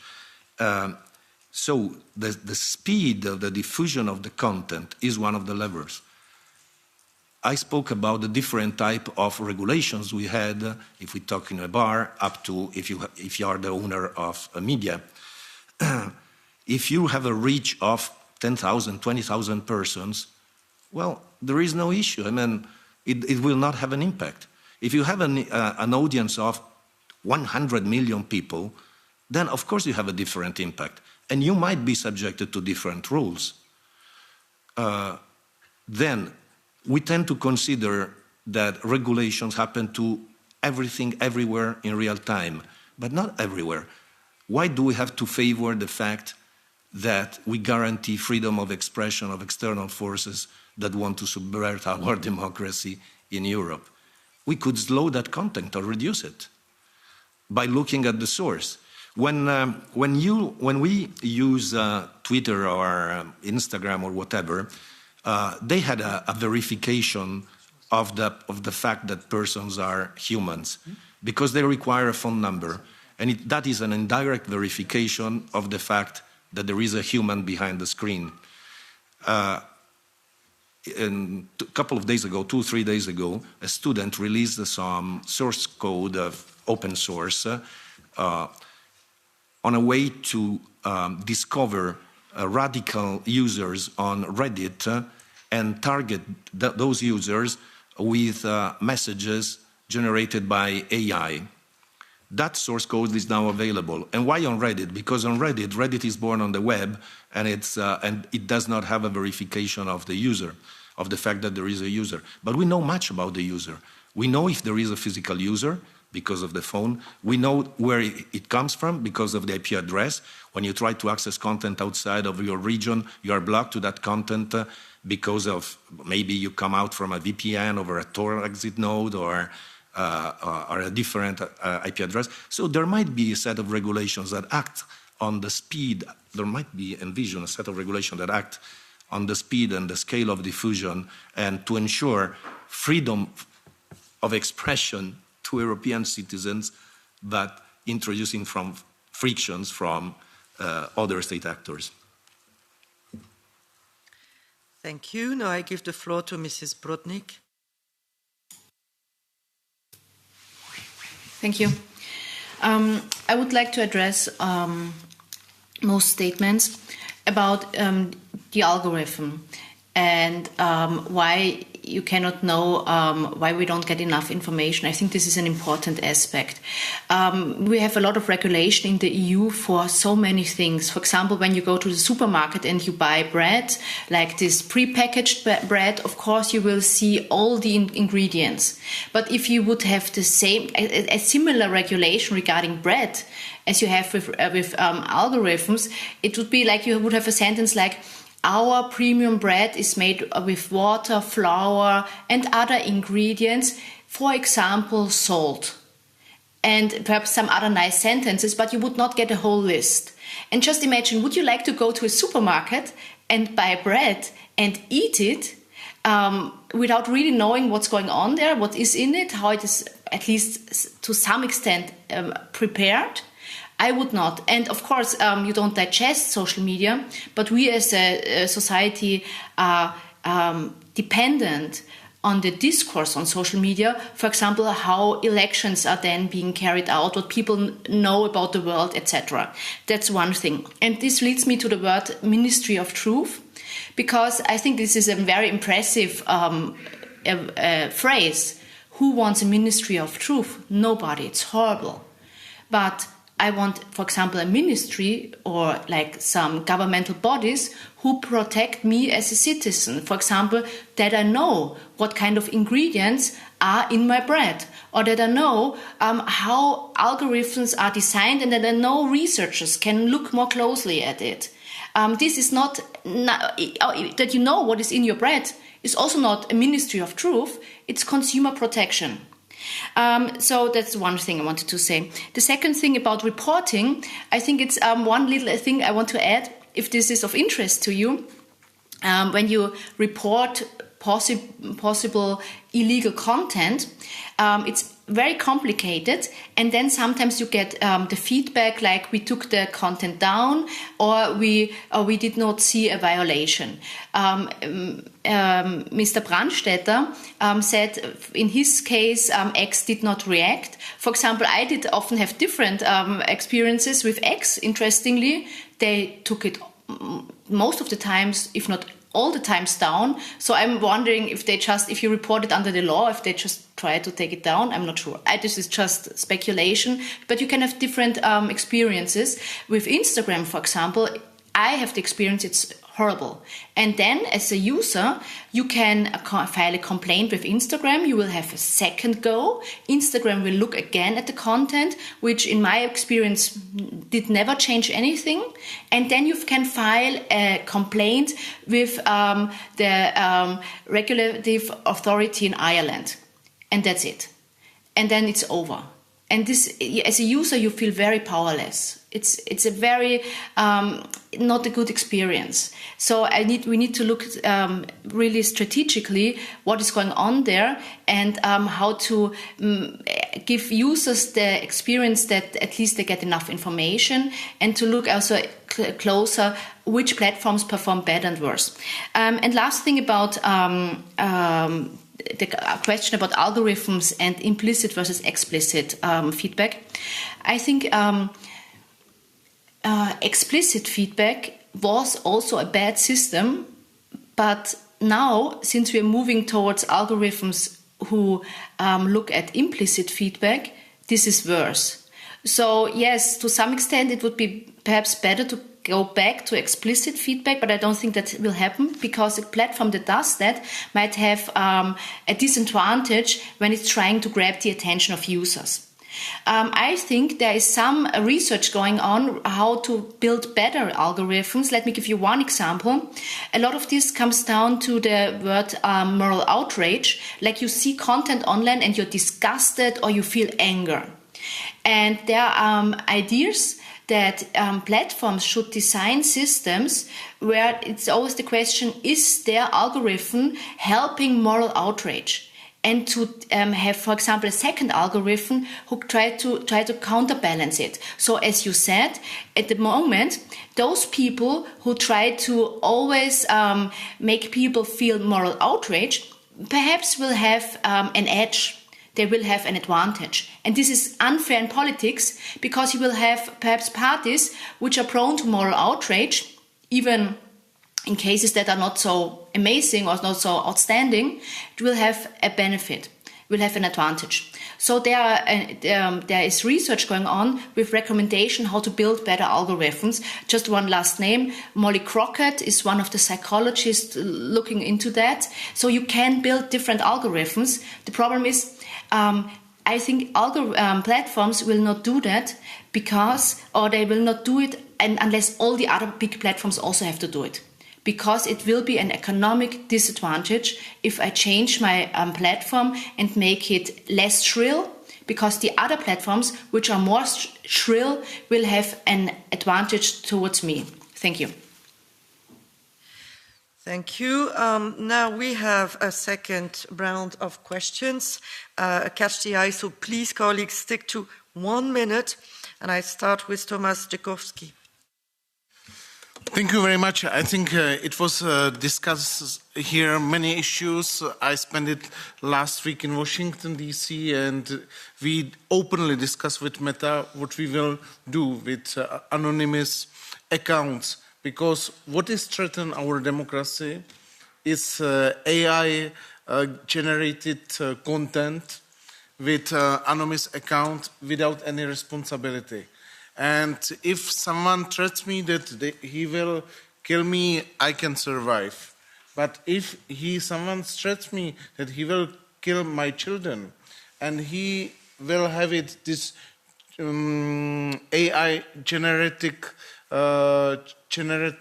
contents on the Facebook of my son, who is 12 years old, it's a huge difference. Also, anonymity, it's a huge problem. And second problems, you are absolutely right. I don't want here someone who will really say what is it true and what is it not true. I like my colleagues who are absolutely stupid and presented their stupidity on the social media. But I cannot ban it. But from my point of view, it's very important, really stop the anonymity, what it threats the democracy. I cannot read the Russian Facebook and Russian view of everything. I can read normal people and interact with them. Thank you. For SND's Giorgio Gori. Yes, I have a question for Stefano Quintarelli. Regarding the concepts of freedom of expression and accountability over the content of expression, I found very effective the example of the pub compared to what is conveyed through a newspaper or a television network. This leads me to think about a regulation regarding the transparency and the accountability of different accounts from which content posted on social networks originates, differentiated according to the number of users they are able to reach. Is that you are proposing, and how would it work concretely? Thank you. And finally, for the non-attached, Fidias Panayotou. Hello. The question about AI. AI, when we wrote the regulation, the DSA, it was before the explosion of AI. So it should be possible now with these AI models to be able to fact check better the social media content. But I want to go more towards the direction of community notes, because community notes give more information to the viewer. They don't censor. They don't censor. They explain what it's wrong and factually incorrect, and they label it. So I'm curious to hear your thoughts about AI and how we can moderate content with AI in the future. Thank you all. Thank you. So again, 5 minutes for each of our guest speakers. We are running out of time, so we'll ask you to be as concise as possible, starting with Mr. Quintarelli. Thank you. So I was running out of time before, and I wanted to add a comment to the previous question, that is, social media is the press of the 21st century. No, it is not. Social media was the press of the 21st century before when we introduced the e-commerce directive, we made some responsibility exceptions for mere conduit hosting and connectivity, all right? And the idea of hosting is you put a content there and it's there and you get it from there and you have no responsibility if you are the hosting provider. Now, thanks to AI, different types of AI, we can decide which users sees what in real time.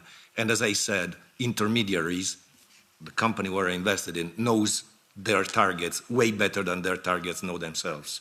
So they are able to send them precisely one specific message, not only because of the retargeting of the messages of the posts of the social media, but even advertisements, is with extreme laser focus and retargeting until the user behaves in a specific way.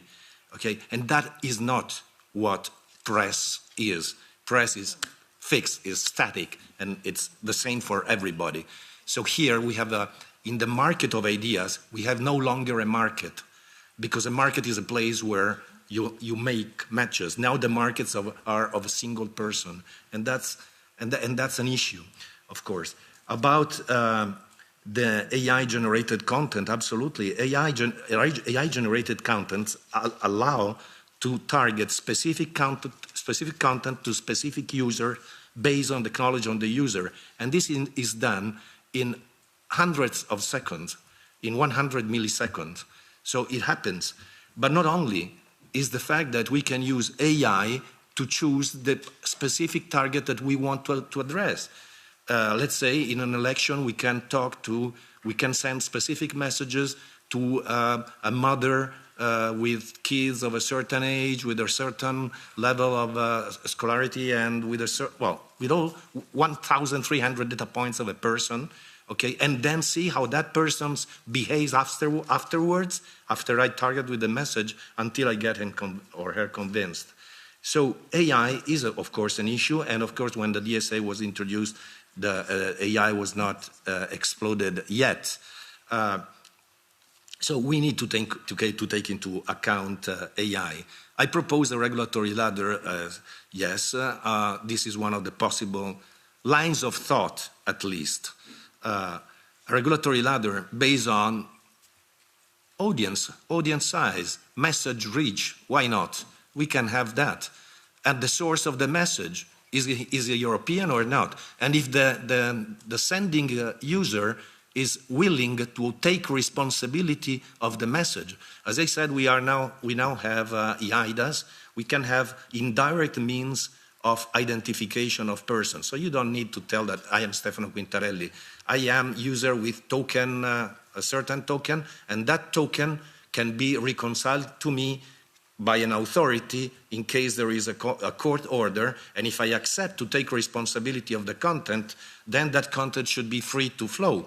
Because if I do a crime, if I do something that is illicit, the court can then trace back to me and have the proper. And only the fact that people could eventually, users could eventually be called to in account of what they have expressed on the social media, I believe that would reduce significantly the number of hate messages that are posted in reply to certain things. So for your question, you're a member of the parliament and you want to speak freely to everybody. That's perfectly fine. That's perfectly fine. The point is with people that do not accept to take on a possibility of responsibility and accountability based on possible indirect verification, and that combined with a scale of audience and also the speed at which the message is spread. This is something that we could also look at, because virality is fueled, it goes in spikes. So if we slow down the diffusion of the message, that might reduce the virality and help correct sources, etc., to intervene and correct the message, like they did in time. Not correct that message, but with correct messages, with correct points of views, with facts, etc. And of course, community nodes can be a part of this. But community nodes, we should have access to the data to know that community notes are not censored? How do we know if community notes are censored? Somebody said before, the colleague here said, I required the takedown, and I get the reply that the content that I signaled was taken down. How are you sure that your content, that content has been taken down? You cannot be sure. Perhaps you just don't see it because of the fact that there is a market of one. It's not the same content to everybody. Perhaps it's taken down for me and not for others. I hope that I have addressed all questions, but I'm free to answer more on email or whatever. I mean, you can reach me out. Thank you very much. And now I give the floor to Mrs. Brodnik for a few minutes. I'm sorry, but we are running out of time. Thank you very much.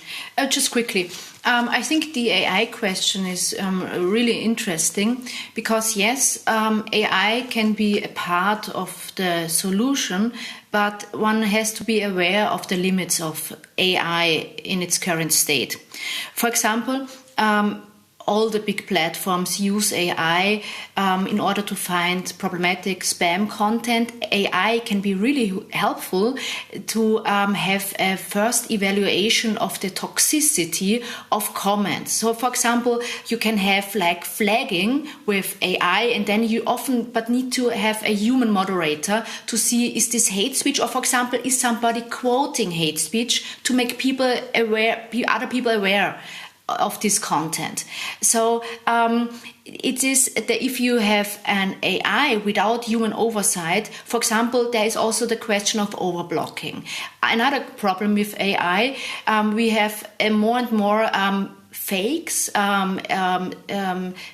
made with AI, images, etc. But at this moment, there is no public tool where you can upload a picture and the tool will tell you if this is AI generated or not. Of course, there are tools that say they can do that, but they are not good enough.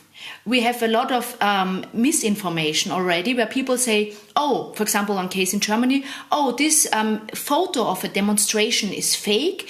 It was made by an AI. And this tool online said with a 92% possibility, with a 92% chance, it's AI generated. Turns out it's a real picture. So you need often humans for these tricky subjects, for these complicated questions. And then about community notes, quickly, community notes are just one method. So the difference between community notes and professional fact-checking is professional fact-checking uses organizations like AFP, DPA, Reuters, etc. So big news organization, often, not always, but often, which will try to do research and get to a conclusion. And community notes is like a discussion within the community where they vote upon it, and then a community note on X can be published. And you know what kind of sources they often use? Professional fact checks. So community notes often need professional fact checks to come to a conclusion. And with X, there's a threshold. And with X, for a community note to be published, people from different political fields, like right-wing, left-wing, etc., need to agree that this was, for example, wrong, and you publish the community note. A lot of community notes, which are correct, which would add valuable information, are not being published because the community does not agree. This problem don't have professional fact checkers. And in the United States, there was research done, or it was evaluated, and people saw that, for example, on highly contested topics like abortions, and I think immigration, on highly contested topics, many community notes will never get published. So I think community notes, yes, they are one thing that can add and help. But community notes often use fact checks as a source. And when you look at X, there are real downsides that many important topics will never get a community notes because the community cannot agree. Thank you very much to our speakers for their very insightful interventions. Now I would like to give the floor to Mr. Agarwal Prabhat, who is head of UNIC at DigiConnect F2 Digital Services, for a few minutes. Thank you very much, Madam Chair, and it's a pleasure to be here with you. At the end of the hearing, I've been listening very carefully and we've been taking notes of your meeting. I just want to make 3 points. One is the importance of data access rules that has been stressed by various speakers throughout the hearing. I can confirm that the delegated act is now in the final part of its publication. It has been, we have exercised our delegations yesterday with the expert group and have received consent for the delegated access, so its publication will be imminent. I also want to stress that we have not been sitting idly by, and we've taken some enforcement actions. Most recently, we've published preliminary findings against TikTok last Thursday for another type of data access that's very important, for notably the rules on the DSA on advertising transparency, where we have come preliminarily to the conclusion that TikTok's ad repository breaches the requirements of the Digital Services Act. And this is just one of several enforcement actions in the area of data access and transparency I wanted to highlight here. I just wanted to say, secondly, that on the issue of algorithms, we've taken a careful note of all the different interventions, also from the experts here, for which I like to also express our own thanks.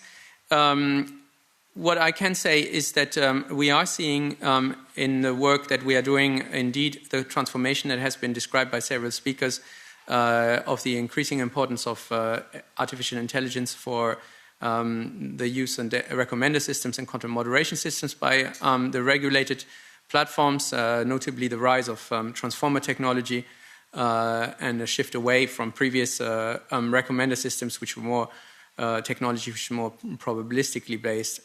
This changes, of course, the risk landscape, and it is our work to understand exactly how the risks associated with recommender systems are being transformed. In that context, I'd just like to highlight that we have ordered, notably on the platform X, access to the history of documentation on the changes to the recommender systems back in January 2025, and along with access to certain documentations. I can also confirm that X has complied with these orders and has submitted a very large volume of documentation to the European Commission. My third point is just that we need to be, and I think this was said by many speakers, quite careful in distinguishing between the rights of the speakers in the online environment, the rights of the audience in the online environments, the obligations on online platforms, and the duties of the different regulatory bodies that are there. And each of these are a mix of rights and obligations, and they are different. And so it's just important that as we speak of the different concepts, that we delineate quite clearly whose rights and obligations we are speaking about. And just to reassure everybody, we are keenly aware that the duties of the European Commission as enforcer are constrained by the Charter of Fundamental Rights, and notably the rights therein of freedom of expression. But I also want to stress that in the European context, it is not only the speakers that have rights, but also the audience. And because the Charter says that it is freedom to impart and receive information. And that is different, I think, from other jurisdictions, and is something important to take into account as we implement the rules. So with that, I yield my time. Thank you very much. Thank you very much to all our speakers. I would try to conclude this morning's session saying that information is probably one of the most precious goods we have and one of the least regulated so far. I would also like to stress what we heard from different speakers. Nobody wants a ministry of truth. We don't want to suffer either from hateful, misleading, and deceptive propaganda either. We have experienced it in the past. in the USSR and in Nazi Germany. It is appealing that some members of this parliament enjoy the benefits of democracy, but still express nostalgia towards those dictatorships. Having said that, see you later at 3 p.m. Thank you.